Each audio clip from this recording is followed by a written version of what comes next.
Gas کی load shedding ہے، بجلی کی سردیوں میں بھی اب بھی لوڈ شیڈنگ ہے. تو ہے سب کچھ پاکستان میں.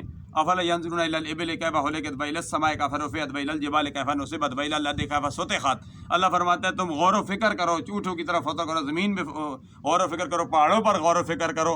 فرمایا تم آسمانوں پر غور و فکر کرو کہ میں نے آسمان کو بغیر پلروں کے، بغیر درمیان کے سہارے کے کھڑا کر دیا، زمین کو تمہارے لیے بچھونا بنا دیا. فرمایا یہ غور و فکر کرو. تو ہمیں غور و فکر کرنے کی ضرورت ہے. یہ سب کچھ اللہ تبارک و تعالیٰ نے ہمارے لیے بنایا،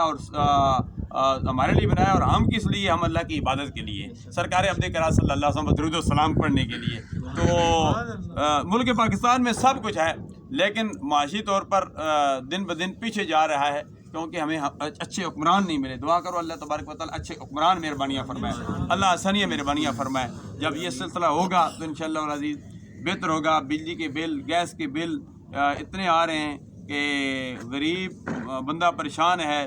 دن کی دیہڑی لگانے والے جو مزدور دار ہیں، جو چوک میں بیٹھتے ہیں، خالی واپس آ جاتے ہیں. تو آٹا میں اب لینے لگ گئی ہیں.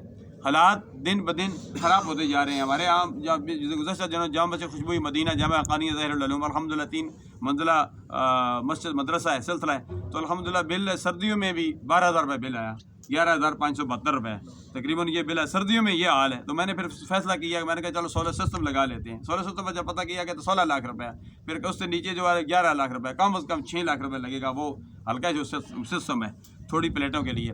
تو باہر کا پھر میں نے قرضے کے لیے جب میں نے وہی بات کی معاشی لحاظ پر، جب میں نے بینک سے رابطہ کی کہ بغیر سود کے قرضہ کوئی مل جائے، کیونکہ اس طرح کے لوگ تعاون کرتے ہیں. کوئی 1,000 دے گا، کوئی 5,000 دے گا، کوئی 10,000 دے گا، کوئی 1,50,000 بہت زیادہ دیا. تو یہ اتنے پیسے اکٹھے کرنے بڑے مشکل ہیں. تو باہر کا ہم نے یہ سوچا، تو مجھے پھر وہاں سے جواب دیا کہ بھئی بینک کے بھی حالات خراب ہیں. اتنے یہاں کے بینک بھی سٹل ہو گئے ہیں، وہ بھی جو ہے نا لوگ